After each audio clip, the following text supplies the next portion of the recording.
పెద్దలు, వేదిక ముందు ఉన్నటువంటి పెద్దలు,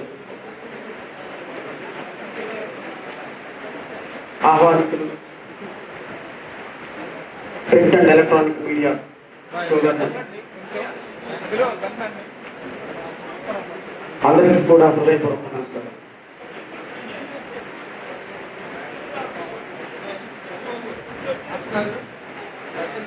ఈ మీటింగ్కి నన్ను ఆహ్వానించి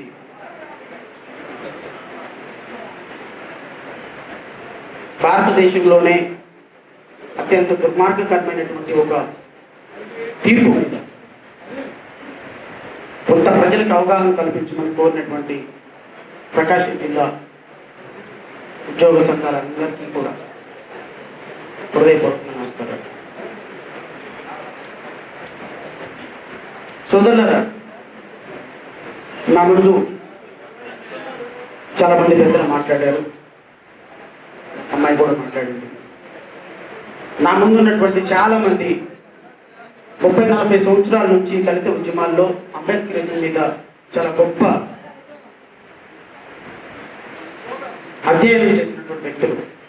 నేను మాట్లాడే విషయాల్లో ఏదైనా ఒకటి అలా తప్పుంటే పెద్ద మనసుతో క్షమించమని అందరినీ వేదిక నుంచి కోరుతున్నా. సమయాన్ని పాటిస్తాను కాబట్టి 2 గంటల 30 నిమిషాలకు నాకు సమయాన్ని ఇచ్చారు. 20-25 నిమిషాల్లోనే నా సమావేశాన్ని ముగిస్తాను, నా ప్రసంగాన్ని ముగిస్తాను. ఎందుకంటే భోజనం చేసే సమయం కాబట్టి మిమ్మల్ని నేను ఇబ్బంది పెట్టాను. ఇక్కడ కూర్చున్నటువంటి చాలా మంది ఉద్యోగస్తులు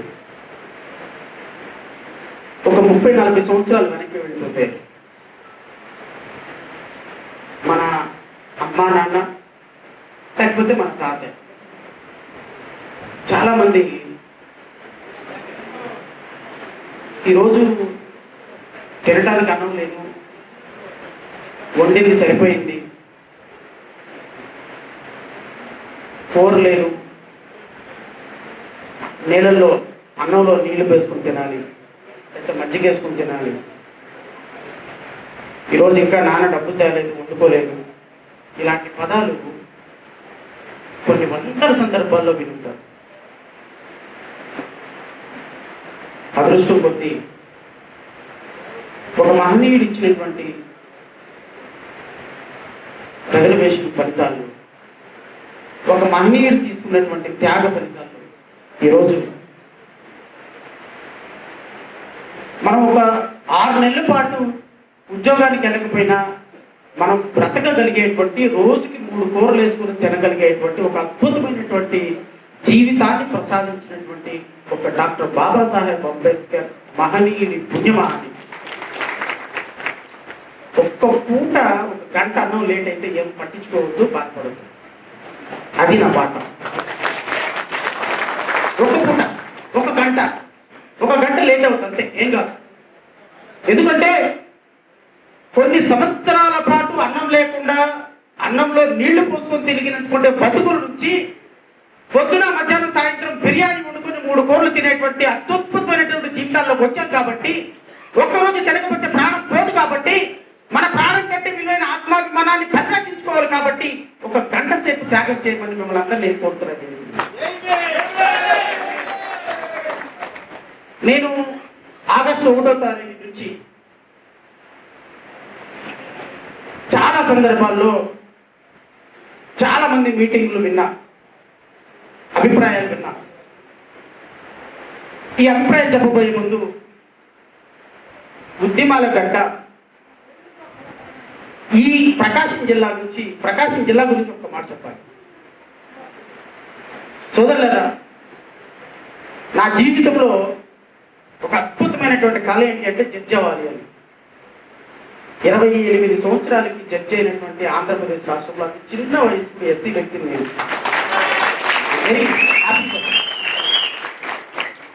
నా మొట్టమొదటి పోస్టింగ్ ప్రకాశం జిల్లా ఒంగోలే. నేను ఇక్కడ సెకండ్ ఏడియంకి పనిచేసినప్పుడు బాబురావు నా దగ్గర ప్రాక్టీస్ చేసేవాడు. అందరూ 3 సంవత్సరాల పాటు ఇక్కడ నేను second additional junior civil judge and third additional junior civil జడ్జిగా పనిచేసి ఎంటైర్ డిస్ట్రిక్ట్ మొత్తానికి ప్రిన్సిపల్ జూనియర్ డిస్ట్రిక్ట్ మెజిస్ట్రేట్గా పనిచేసినటువంటి మొట్టమొదటి వ్యక్తిని. సో ఈ జిల్లా నుంచి, ప్రకాశం జిల్లా నుంచి ఎవ్రీడే నేను ఇక్కడ సాయిబాబా హోటల్, సాయిబాబా గుడి వెనకాలే ఉండేవాడిని. అప్పుడు మా క్వార్టర్స్ ఇప్పుడు కట్టారు. రోజు ఇదే కలెక్టర్ ఆఫీస్ నుంచి 3 సంవత్సరాలు ఎలా తిరిగి కోర్టుకి వెళ్ళేవాడిని నేను. సో ఈ గడ్డ మీద, ఈ మనుషుల మీద, ఈ వ్యవస్థ మీద అత్యంత గౌరవం కలిగినటువంటి వ్యక్తి. అలాంటి ఈరోజు ఈ అద్భుతమైనటువంటి వేదిక మీద నుంచి మాట్లాడే అవకాశం నాకు కల్పించిన ప్రతి ఒక్క ఎంప్లాయీకి, ప్రతి ఒక్క ఆర్గనైజేషన్కి మనస్ఫూర్తిగా కృతజ్ఞతలు తెలియజేస్తున్నాను. ఒక పెద్ద మేధావి అంటాడు, అబ్బే ఈ జడ్జిమెంట్లో క్రిమిలేర్ అనే కాన్సెప్టే లేదు, అది ఓన్లీ ఒపీనియన్ మాత్రమే. ఆయన మళ్ళీ పెద్ద ప్రొఫెసర్, ఆయన కూడా అదే సామాజిక వర్గం చెందినవాడు. ఇంకో మేధావి అంటాడు, నేను వాళ్ళ పేర్లు చెప్పను, ఎందుకు అంటే 2 సార్లు ఎంపీగా పనిచేసి ఈ ఉద్యమానికి నాయకత్వం వహిస్తున్నటువంటి హర్ష్ కుమార్ గారి పేరు ఉచ్చరించడానికి నువ్వు నీ నోరు పలకనప్పుడు, నీ పేరు ఉచ్చరించడానికి నా పేరు కూడా పలకదు కదా, నీ పేరు కూడా నేను ఉచ్చరించదు. నీ పేరు ఉచ్చరించడానికి కూడా అర్హత లేని వ్యక్తివి నువ్వని నేను అంట. కాబట్టి ఆ పెద్ద మనిషి అంటాను, పెద్ద మనిషి అనే మాట్లాడు.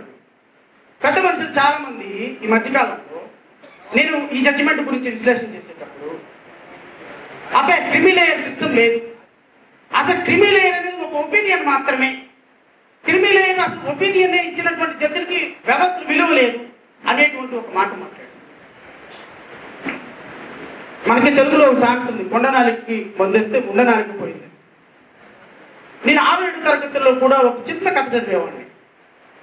చాలా సింపుల్ కదా, అందరికీ తెలుసా కథ. 2 పిల్లులు ఒక చిన్న బ్రెడ్ కోసం కొట్టుకుంటా ఉంటాయి రోజు. దీనికి బ్రెడ్ దొరుకుతుంది, అది కొట్టుకుంటుంది, అది బ్రెడ్ దొరుకుతుంది, ఇది కొట్టుకుంటుంది, పంచుకునే విషయంలో. ఈ రెండింటిని వీక్నెస్ గమనించింది ఒక పిల్లి. ఆ పిల్లి ఎవరు? భారతీయ జనతా పార్టీ, లేదా తెలుగుదేశం పార్టీ, లేదా ఇంకో party, what ever it is. అంటే 2 పిల్లులకి 2 పిల్లులకు దొరికినటువంటి ఒక బ్రెడ్ ముక్కని వాళ్ళని తినకుండా చేయాలనేటువంటి ఒక ఆలోచనతో ఏం చేసింది, వాళ్ళని కొట్టుకుంటారు, కొట్టుకొని వాళ్ళకి అవకాశం ఇచ్చారు. పై నుంచి దిగింది, మీ ఇద్దరు ఆగండి, కొట్టుకోమాకండి, ఈ బ్రెడ్ నేను మీ ఇద్దరికి సమానంగా పంచుతాను, మీరు కంగారు పడద్దు అని. ఏం చేసింది, ఒక ముక్క ఇచ్చి పెట్టింది. ఇది కొంచెం తక్కువ వచ్చింది, ఆగండి, దీన్ని తినేస్తాను, తినేసి ఇంకో మొక్క వచ్చి ఇంకో పిల్లికి పెట్టి, ఇది కూడా తక్కువ వచ్చింది, సమానంగా రాలి, ఒక్క నిమిషం ఇది కూడా నేను తినేస్తాను. ఇలా మాటలు చెప్పి బ్రెడ్ మొత్తం తినేసి చెట్టు ఎక్కి కూర్చుంది. ఇప్పుడు దళితుల పరిస్థితి ఇది. ఒక బ్రెడ్ ముక్క కోసం కొట్టుకుంటున్నారు, ఇద్దరికి బ్రెడ్ లేకుండా తీసుకెళ్ళిపోయింది.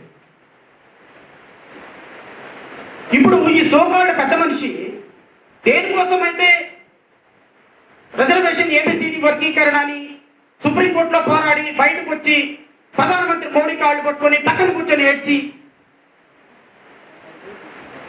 భారతదేశానికి ప్రధానమంత్రి 140 కోట్ల మంది భారతీయులకి ప్రధానమంత్రి అయినటువంటి ఒక వ్యక్తి ఒక చిన్న అంశం గురించి తెలంగాణ వచ్చి ఒక రాష్ట్రానికి 2 ఉపకులాల మధ్య సమస్యకి నీ పక్కన కూర్చొని నువ్వు ఏడుస్తుంటే నేను ఓదార్స్తున్నానంటే బుద్ధిహీనుడా, నీకు అప్పుడు కూడా అర్థం కాలేదా నువ్వు చేసేటువంటి తప్పేంటి అనేది, ఎందుకోసం నిన్ను ఓదార్స్తున్నారనేది.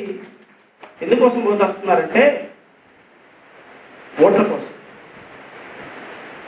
ఈ జాతి కనుక, ఈ కులాలు కనుక కలిసి ఉంటే ఈ రోజు కాకపోతే రేపైనా 25% ఉన్నటువంటి ఈ జనాలు ఖచ్చితంగా ఈ దేశాల్లో రాజ్యాధికారం సాధించి అంబేద్కర్ జెండాని ఎర్రకోట మీద ఎగరేస్తారు. కాబట్టి దాన్ని నిలువరించడానికి చేసేటువంటి ఒక అద్భుతమైనటువంటి పన్నాగంలో తీసుకొచ్చినటువంటి జడ్జిమెంట్ నేను ఆగస్టు 1వ తారీఖు ఇచ్చినటువంటి జడ్జిమెంట్. ఈ జడ్జిమెంట్ లో అత్యంతంగా దుర్మార్గంగా ఎఫెక్ట్ అయ్యే పిల్లలు ఎవరు అంటే ఇక్కడ మన సోదరులైనటువంటి మాదిగల మీద ప్రేమ కాదు, మన మీద ద్వేషం కాదు, పూర్తిగా ఈ దళిత జాతి ఏకం కాకూడదు, వీళ్ళని డివైడ్ అండ్ రూల్ పాలసీతోనే ఈ రాజ్యాధికారాన్ని సాధించకుండా డాక్టర్ బాబాసాహెబ్ అంబేద్కర్ స్ఫూర్తికి తూట్లు పడవాలి అంటే, ఇదిగో నీకు వాడు ఎక్కువ తిన్నాడు చూసావా, వీడు తక్కువ తిన్నాడు చూసావా అని ఈ 2 అంశాలని దళిత వర్గమైనటువంటి ప్రజలలో చొప్పించి తద్వారా వాళ్ళ రిజర్వేషన్ మొత్తాన్ని కూడా తీసివేసేటువంటి ఒక దుర్మార్గకరమైనటువంటి ప్రయత్నం బాబాసాహెబ్ అంబేద్కర్ రాసిన రాజ్యాంగంలో అత్యున్నతమైన పాత్ర పోషించే జ్యుడిషియరీ నుంచి తీసుకురావడం అత్యంత దుర్మార్గకరం, హేయమని నేనైతే భావిస్తాను. ఎందుకు అసలు సుప్రీంకోర్టుకి వెళ్ళారు? ఏ కాన్సెప్ట్ మీద సుప్రీంకోర్టుకి వెళ్ళారు? సుప్రీంకోర్టు ఏం చెప్పింది? ఇవన్నీ మీకు తెలియాలి, మరి ముఖ్యంగా ఉద్యోగస్తులకు తెలియాలి. నాకు తెలిసి ఆంధ్రప్రదేశ్ అత్యున్నతమైన న్యాయస్థానంలో నేను ఒక 1000 సర్వీస్ మ్యాటర్లు చేసుకుంటాను. అందులో 900 మంది సర్వీస్ మ్యాటర్లు ఎస్సీ ఎస్టీ ఎంప్లాయీస్. నా దగ్గరకు వస్తారు, ఏమైందయ్యా? సస్పెండ్ అయ్యాను సార్. ఎందుకయ్యా? సస్పెన్షన్ లెటర్ చూస్తా. ఎందుకు సస్పెన్షన్ లెటర్ చూసావు? గుడ్ మార్నింగ్ చెప్పలేదు కాబట్టి సస్పెండ్ చేశారు. డ్యూటీ మార్చండి అన్నందుకు సస్పెండ్ చేశారు. రోజు నాకు ఈ డ్యూటీ వేస్తారేంటి అన్నందుకు సస్పెండ్ చేశారు. కండక్టర్ అయితే 120 రూపాయలు తీసుకున్నాడు కాబట్టి ఎక్సెస్ టికెట్ సస్పెండ్ చేశారు. ఏమండి, నేను ఛాలెంజ్ చేస్తున్నా, ఆంధ్రప్రదేశ్ రాష్ట్రంలో సస్పెండ్ అయ్యే ఎంప్లాయీస్ లిస్టు తీయండి ఒక సంవత్సరంలో. అందులో 90% ఎస్సీ ఎస్టీలు ఉండకపోతే నా మాటలు నేను విత్డ్రా చేసుకుంటాను. Why this called discrimination? ఏ మిగతా కులాల్లో ఉన్నటువంటి వాళ్ళు, ఏ మొన్నటిదాకా వైఎస్ఆర్ కాంగ్రెస్ పార్టీ పరిపాలనలో రెడ్లు సామాజిక వర్గం చెందిన వాళ్ళు ఎవ్వరు తప్పులు చేయలేదా? Show me one instance. ఒక రెడ్డి ఎక్కడైనా సరే సస్పెండ్ అయినటువంటి ఒక సందర్భం ఉందా? ఒక రెడ్డి ఒక వ్యక్తిని కొట్టి పోలీస్ స్టేషన్కి వెళ్ళిన సందర్భం ఉందా? Show me one instance. No. Why? They are holding power. ఈ రోజున కూటమి ప్రభుత్వంలో నేను ఛాలెంజ్ చేసి చెప్తున్నా, ఒక్క కమ్మ సామాజిక వర్గానికి వ్యక్తి అయినా సరే రేపు పోలీస్ స్టేషన్ వెళ్ళి కూర్చొని రేపు సస్పెండ్ అయ్యాడు అంటే show me challenge. I'm challenging everyone. నేను ఇంకోసారి మాట్లాడు, బికాస్ ఈ డిస్క్రిమినేషన్ ఫేస్ చేస్తున్నది మీరే, ఎంప్లాయీసే. ఈ ఎంప్లాయీస్ డిస్క్రిమినేషన్ మీరు ఫేస్ చేయకపోతే మాకు సంబంధం లేదనుకుంటే, రిజర్వేషన్ లో రేపు క్రిమినల్ సిస్టమ్ వచ్చిన తర్వాత రేపొద్దున ఈ రిజర్వేషన్ చెప్పేసి మీ కింద 10 సంవత్సరాల కింద పనిచేసిన జూనియర్ రేపొద్దున మీ పైకి వచ్చి కూర్చుంటే మీరు అక్కడికి బాస్ గా సెల్యూట్ కొట్టాలి అంటే what will happen? What is your integrity?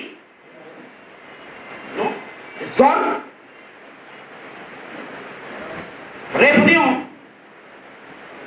అసలు సుప్రీంకోర్టు ముందున్న అంశం ఏంటి, సుప్రీంకోర్టు డిస్కస్ చేసిన అంశం ఏంటి అనే దాని మీద నేను జడ్జిమెంట్ అని చదివిస్తాను. ఎందుకంటే నా ముందు చాలా మంది మాట్లాడినటువంటి వ్యక్తుల గురించి వాళ్ళు మాట్లాడినటువంటి అంశాలు నేను టచ్ చేయను. బికాస్ పొలిటికల్ గా altogether it's a different issue.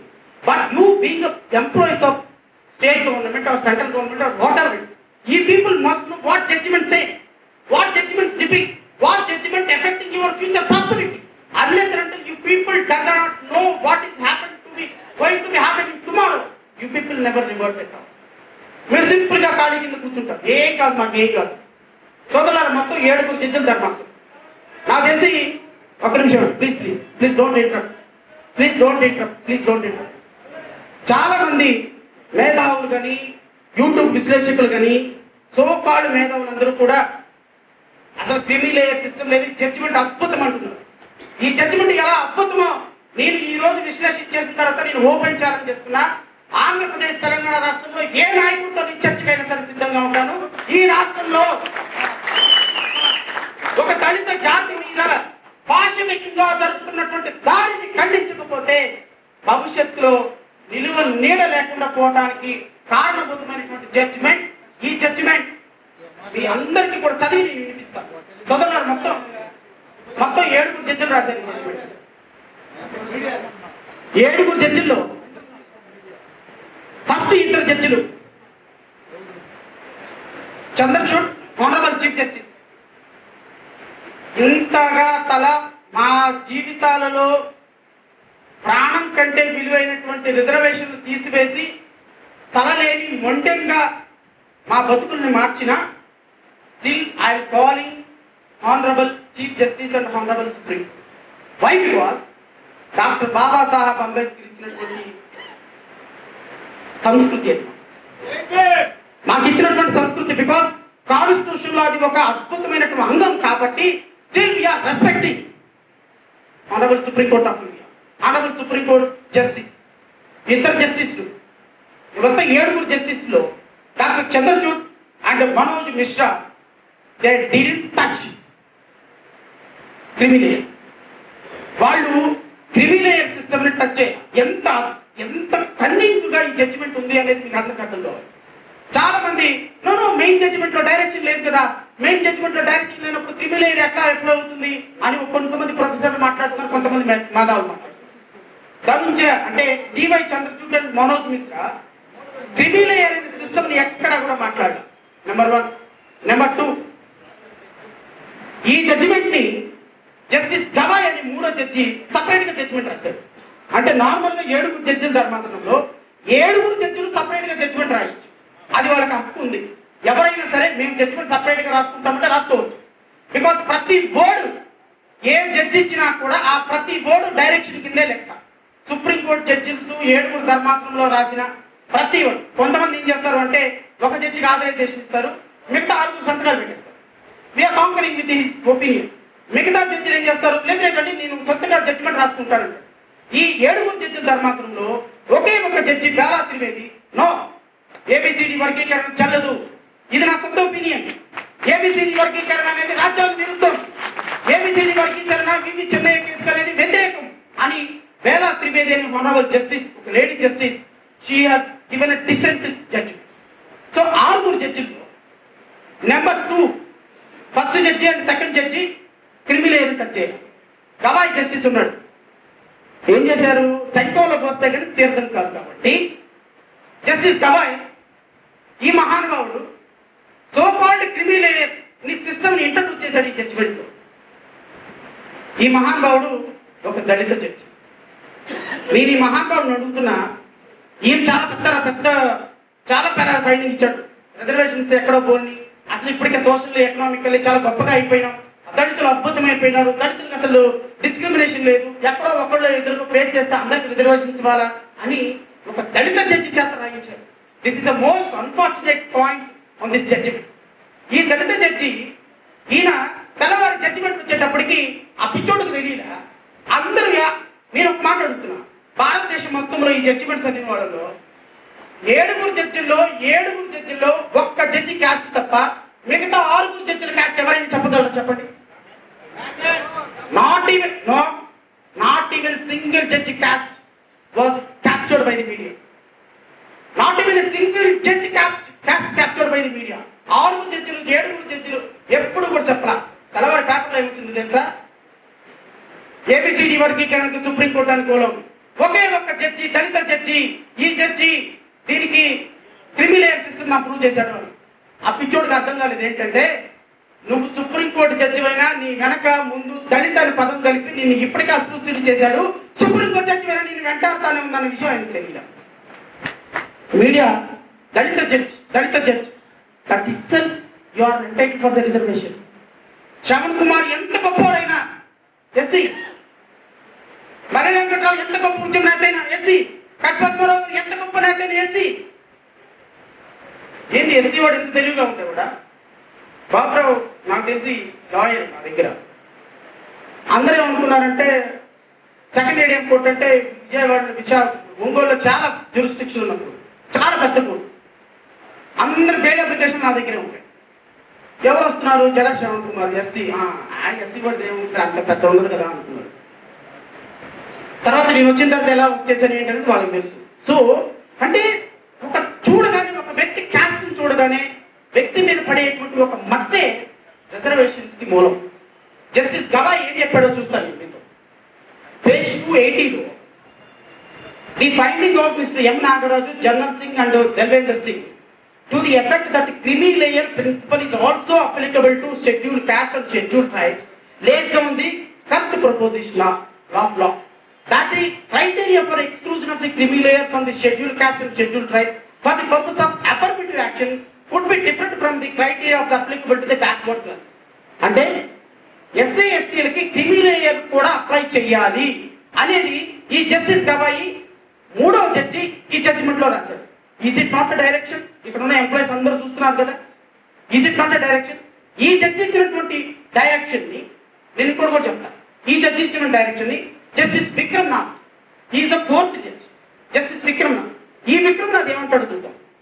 I'm generally in agreement with the reasons and conclusions arrived in the opinions of the honourable chief justice and brother Justice Gawai, in particular that the holding in E.V. Chania that sub-classification is within scheduled caste and social. I am also very, very important. I am also in agreement with the opinion of Brother Justice Gawai that creamy layer principle is also applicable to the scheduled caste and scheduled tribe. That the criteria for the exclusion zone. అంటే justice Gavai ఇచ్చినటువంటి judgement ని, justice BR Gavai ఇచ్చినటువంటి judgement ని Vikram Nath also accepted.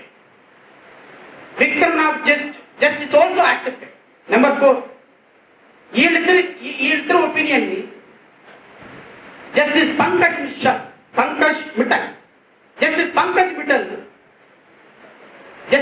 Mittal ఏమన్నాడు చూద్దాం. The reservation if any has to be limited. ఈయన ఇంకొంచెం step ముందుకు వెళ్ళిపోయాడు స్టెప్ ముందు. The reservations if any has to be limited only for the first generation or one generation, or if any generation in the family has to be advantaged of the reservation and have achieved so and so. If it is reiterated the principle so and so, he is also agreement with the Pankaj Mittal kuda is also agreement with the Justice Gawai. అంటే justice Gavai ఇచ్చినటువంటి తీర్పుని ఈయన ఇంకొక judge ఇస్తూ ఈయన ఏమంటాడంటే first generation వరకు మాత్రమే దీన్ని చేయమంటాడు. అంటే అర్థం ఏంటి? ఫర్ ఎగ్జాంపుల్ ఒక పంచాయతీరాజ్ డిపార్ట్మెంట్ లో ఒక సబ్ ఇంజనీర్ గాను ఒక వ్యక్తి జాయిన్ అయిపోయాడు. అతనికి 2 తమ్ముళ్ళు 2 చెల్లెళ్ళు, అమ్మ నాన్న. యువర్ ఎల్డర్ సన్, నీకు రిజర్వేషన్ వచ్చేసింది, పంచాయతీరాజ్ డిపార్ట్మెంట్ లో నీకు ఒక జాబ్ వచ్చింది. The family will be taken as a unit. ఒక ఫ్యామిలీని యూనిట్ గా తీసుకుంటారు. సో వన్స్ ఫస్ట్ జనరేషన్ కేటగిరీలో కనుక నీకు ఉద్యోగం వచ్చేస్తే your brother is not entitled, your sister is not entitled, and your brother's son is not entitled, because the entire family will be eliminated from the reservation concept. What is this? అసలు ఇది మీ ముందు ఉన్నదా? That's what I am asking. ఈ జడ్జిల ముందు, ఈ జస్టిస్ల ముందు criminal layer system first generation వరకు మాత్రమే రిజర్వేషన్స్ ఉండాలి, ఒక్కసారి రిజర్వేషన్ తీసుకున్న తర్వాత ఇంకొకరికి రిజర్వేషన్ రాకూడదు అనేది is it a pleading before a honourable Supreme Court? No. Then why this kind of judgement?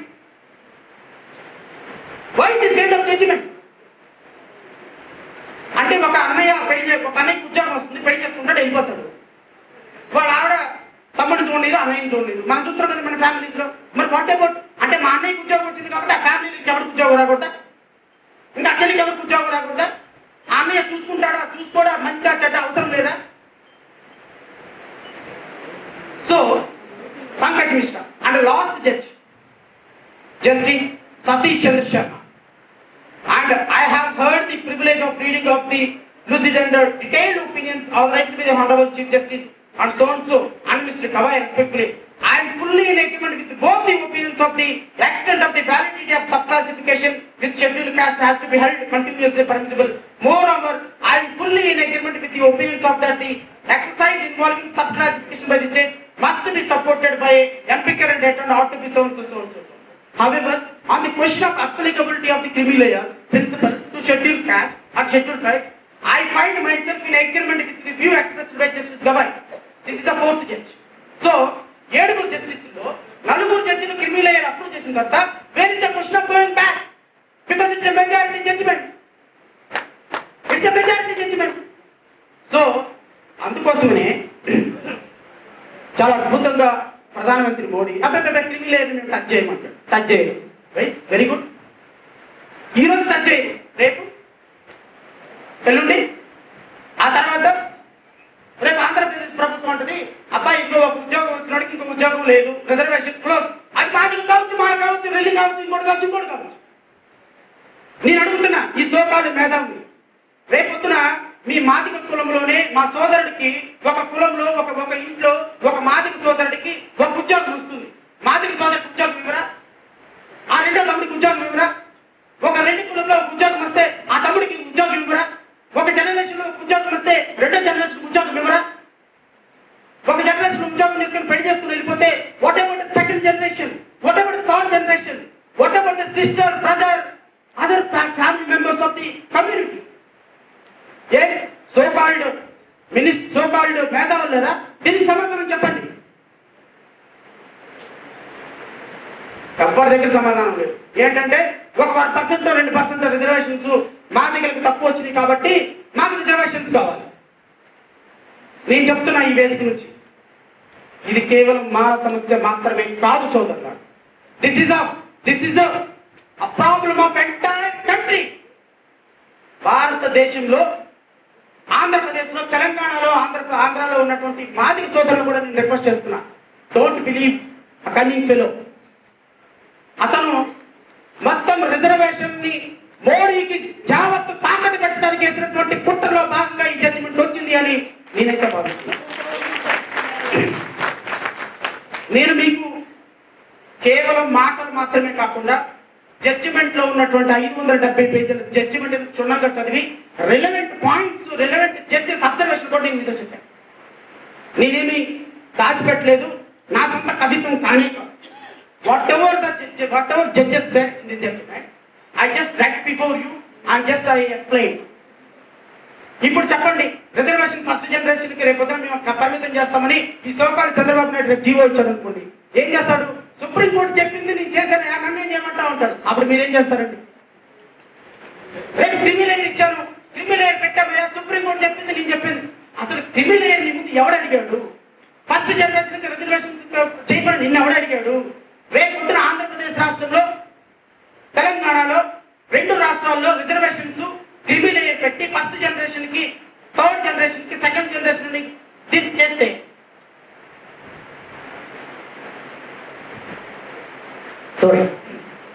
రేపు ఎవరి పరిస్థితి? సో నేను మేధావులైన మిమ్మల్ని అందరిని అడుగుతున్నా, ఉద్యోగస్తులను అడుగుతున్నా, దళిత ఉద్యమకాలను అడుగుతున్నా, రాజకీయ పార్టీని అడుగుతున్నా, ఇది రేపొద్దున రాజ్యాధికారంలోకి రాకుండా దీనికి బీజం వేసినటువంటి అత్యంత నీచ నికృష్ట చరిత్ర ఎరగని ఒక దుర్మార్గపు సీఎం చంద్రబాబు నాయుడు చేసినటువంటి పాములో భాగంగా చేసినటువంటి ఒక దుర్మార్గకరమైనటువంటి ఈ దీన్ని మనందరం, I'm very sorry to say, I'm not limiting my presentation or my speech with respect to only Mala employees. I'm concerned about the entire Dalit community. I'm concerned about the reservations. ఎందుకంటే London నుంచి ఆయన చదువుకొని బాబాసాహెబ్ అంబేద్కర్ వచ్చేస్తున్నప్పుడు ఆయనకి job ఆఫర్లు వచ్చింది. అద్భుతమైనటువంటి మేధావి, నువ్వు లండన్లో ఉండు, ఎందుకు ఢిల్లీ వెళ్తావు? ఏముంది ఇండియాలో? నీకేమవుతుంది? అక్కడికి వెళ్తే అర్థచ్చుకుంటే ఇంకోటి తప్ప. లండన్లో ఉండు, నీకు ఇక్కడ మంచి అద్భుతమైనటువంటి ఉద్యోగాలు ఉన్నాయంటే నేను ఇక్కడ ఒక్కడనే చదువుకొని కోటేసుకొని కూర్చుంటే కుదరదు. అక్కడ ఉన్నటువంటి 5 కోట్ల మంది దళితులు, అప్పుడు భారతదేశంలో 5 కోట్ల మంది దళితులు, 5 కోట్ల మంది దళితులు రైట్స్ లేక, నీళ్లు లేక, తినడానికి తిండి లేక, చదువుకోవడానికి చదువు లేక బాధపడుతున్నారు. వాళ్ళ కోసం నా చదువులు వాడాలని వచ్చినటువంటి డాక్టర్ బాబాసాహెబ్ అంబేద్కర్ మహనీయుడి యొక్క ఆశయాలు మీ మట్టి బుర్రలకు ఎప్పుడు ఉత్తమం ఉందిరా నాయన? So my sincere appeal to everyone, రేపు పొద్దున క్రిమిలేయర్ సిస్టంలో నేను ఇంకొక మాట చెప్పి ముగించేస్తాను. ఇప్పుడు ఏం చేస్తున్నారంటే మన మాదిగ సోదరులకి రిజర్వేషన్ నీకు వచ్చేస్తుంది. రేపొద్దున నీకు 7% రిజర్వేషన్, ఆంధ్రాలో నువ్వు తక్కువ ఉన్నా నీకు రిజర్వేషన్ వచ్చేస్తుంది. మానలు ఎక్కువ ఉన్నా కూడా చదువుకున్న వాళ్ళు ఎక్కువ ఉన్నారు కాబట్టి వాళ్ళకి రిజర్వేషన్ రాదు అని చెప్పారు. Is right. తక్కువ రైట్ నాకు తెలీదు, ఉన్న వాస్తవం నేను మీతో చెప్పాలి. ఒక డిపార్ట్మెంట్లో ఇంజనీర్లుగా జాయిన్ అయినటువంటి ఇద్దరు, ఒక మాల, ఒక మాదిగ ఇంజనీర్, నెక్స్ట్ లెవెల్లో సీనియర్ ఇంజనీర్కి ప్రమోషన్ వెళ్ళాల్సినప్పుడు సీనియర్ ఇంజనీరింగ్ కేటగిరీలో నీకు 10 సంవత్సరాల అనుభవం ఉన్నా, నీ తర్వాత 10 సంవత్సరాల తర్వాత జాయిన్ అయిన మాదిగ సోదరుని తీసుకొచ్చి నీ పైన డిపార్ట్మెంటల్ ప్రమోషన్ కమిటీలో పెట్టేస్తారు. సో నీకు 10 సంవత్సరాలు జూనియర్ అయినటువంటి నీ కొలీగ్కి నువ్వు ఇంకొక 10 సంవత్సరాలు రిపోర్టింగ్ చేసేటువంటి రిపోర్టిగా నీకు ఆయన బాస్గా ఒక డిపార్ట్మెంట్లో అయిన తర్వాత నేను ఇంకా కొద్దిగా ఎక్స్టెండెడ్ చెప్తున్నా, మీరు ఏ డిపార్ట్మెంట్లో ఈ కేటగిరీ కనుక కన్ఫర్మ్ అయితే, రేపు చంద్రబాబు నాయుడు కూటమి ప్రభుత్వం కనుక దీన్ని కనుక చట్టం చేస్తే, మీరు ఏ డిపార్ట్మెంట్లో ఏ క్యాడర్లో చేయారో అదే క్యాడర్లో రిటైర్డ్ అవ్వాల్సిన పరిస్థితి అయితే వస్తుంది. This is fact. Ball is in your hands. నేను వెంకటరావు అన్నాం, ఇంకొకళ్ళు మీరు ఏదైనా మీటింగ్ పెడితే రాగలం, మాట్లాడగలం, మా స్థాయిలో మేము ఫైట్ చేయగలం, ఆయన స్థాయిలో ఆయన ఫైట్ చేయగలడు, ఇంకొకటి స్థాయిలో ఇంకోటి ఫైట్ చేయగలం. బట్ ఇది ఒక ఆత్మగౌరవ సమస్య, భావి తరాల సమస్య. జడ్జిమెంట్ ఆల్రెడీ వచ్చేసింది, ఇంకా దీంట్లో ఏం చేయడానికి లేదు. మనం ఐఎమ్ వెరీ సారీ. దీని మీద మనం పోస్ట్ మార్టం చేసుకొని చప్పట్లు కొట్టుకొని సంబరపడదామా, లేకపోతే దీన్ని భవిష్యత్తులో ఇంకా గాయపరచకుండా మనం ఏ విధంగా చేయాలనే దాని మీద first of all we should have a proper action plan. రేపొద్దున చంద్రబాబు నాయుడు, ఇప్పుడు సుప్రీంకోర్టు ఏం చెప్పింది, సుప్రీంకోర్టు ఏం క్లాసిఫికేషన్ చేసేలా, supreme court has given authority to the state court. Chandrababu Naidu చేసేయి, నువ్వేం చేసుకుంటావు చేసేయి. రేవంత్ రెడ్డి చేసేయి, నువ్వేం చేసుకుంటావు చేసేయి. మీరు ఏం చేసుకుంటారో చేసుకోండి. Just we are giving authority to you people. Chandrababu Naidu లేకపోతే రేవంత్ రెడ్డి జడ్జిమెంట్లో ఒక్క అక్షరం చదవకుండా అసెంబ్లీలో చెప్పేశారు వచ్చి ఏమని, అక్కడ జడ్జిమెంట్ ప్రొనౌన్స్ అయింది, ఇక్కడ అసెంబ్లీలో ప్రకటన. జడ్జిమెంట్ ని అమలు చేసే మొట్టమొదటి ప్రభుత్వం మాదే అంటే మాలలు ఏమన్నా ఫీల్ అవుతారా, మాలలు మనకు ఓట్లేస్తారా లేదా, మాలలు మనల్ని ఏమైనా తిరగబడతారా? వీళ్ళ ప్రభుత్వాలకి మాలలంటే ఇది. ఇక్కడున్నాం మళ్ళీ అంబేద్కర్ వాదం మనకంటే గొప్పగా ఎవరు చెప్పరు భారతదేశం. మాలలు అంటే వీళ్ళకి కన్సాలిడేషన్ లేదు. వీళ్ళు వైఎస్ఏ అయితే వైఎస్ జగన్మోహన్ రెడ్డి వెళ్ళిపోతారు, లేదంటే చంద్రబాబు నాయుడు వెళ్ళిపోతారు. వీళ్ళకి ఒక నాయకుడు లేడు, వీళ్ళకి పొలిటికల్ గా ఒక ఎజెండా లేదు, ఈ ఎంప్లాయీస్కి ఏ ప్రాబ్లం లేదు, ఎవరు అధికారులు ఉంటే వాళ్ళతో తిరుగుతారు అనేటువంటి ఒక బాధ. I don't mind it. మీరు ఎవరితో వెళ్ళినా వీళ్ళతో వెళ్ళండి వాళ్ళతో వెళ్ళండి చెప్పడం నాకు ఉద్దేశం కాదు.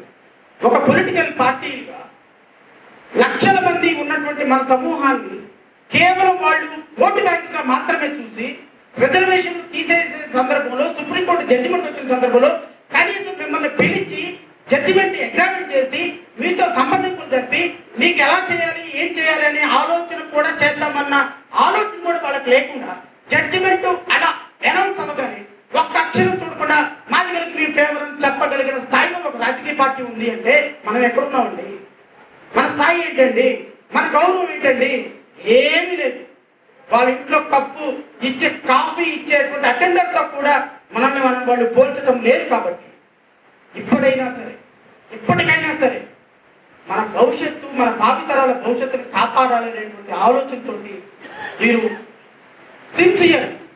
సీరియస్గా ఒక జాతి అమృతాన్ని పొందుకోబోతున్నటువంటి ఇలాంటి పరిస్థితుల్లో ఒక అఫర్మేటివ్ వేలో ఖచ్చితంగా మీరు తీసుకున్నటువంటి ఈ నిర్ణయం నేను ప్రకాశం జిల్లాలో ఉన్నటువంటి ప్రతి మాల ఎంప్లాయీని నేను మనస్ఫూర్తిగా వ్యక్తిగతంగా అభిమానిస్తున్నాను. వాళ్ళందరినీ అభినందిస్తున్నాను. Thank you so much for organising this kind of meeting.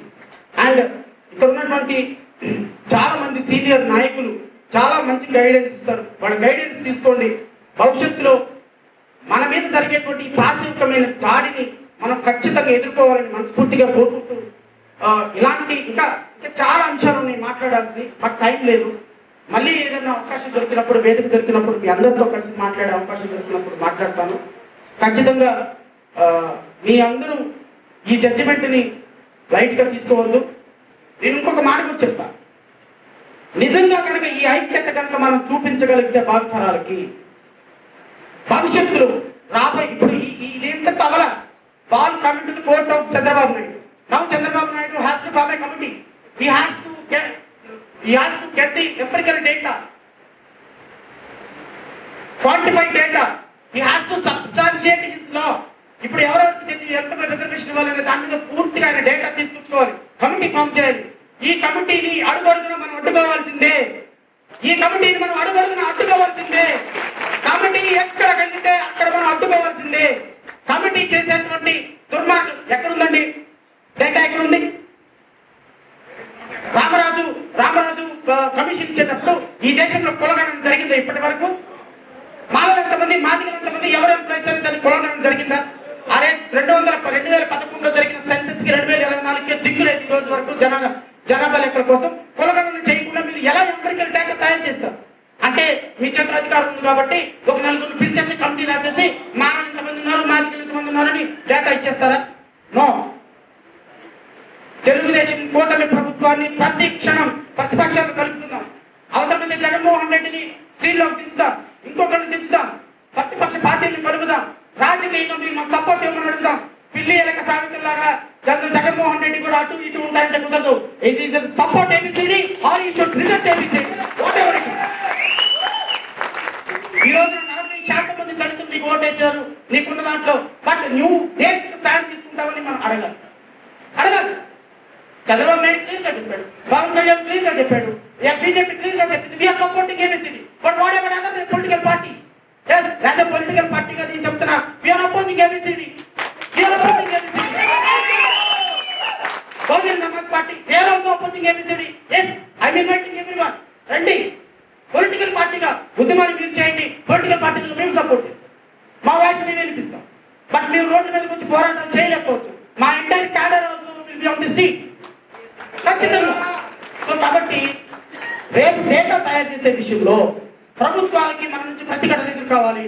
Employees cut down చేయాలి, ఎంప్లాయీస్ మూకుమ్మడి సెలవులు పెట్టాలి, ఏదైతే అదైందని చూసుకోవాలి. ఏ సందర్భంలో కూడా చంద్రబాబు నాయుడు వీళ్ళకి ఏం చేసినా ఏం పీక్ లేదు అనేటువంటి ఒక ఆలోచన నుంచి చంద్రబాబు నాయుడిని బయటపడేయగలిగితే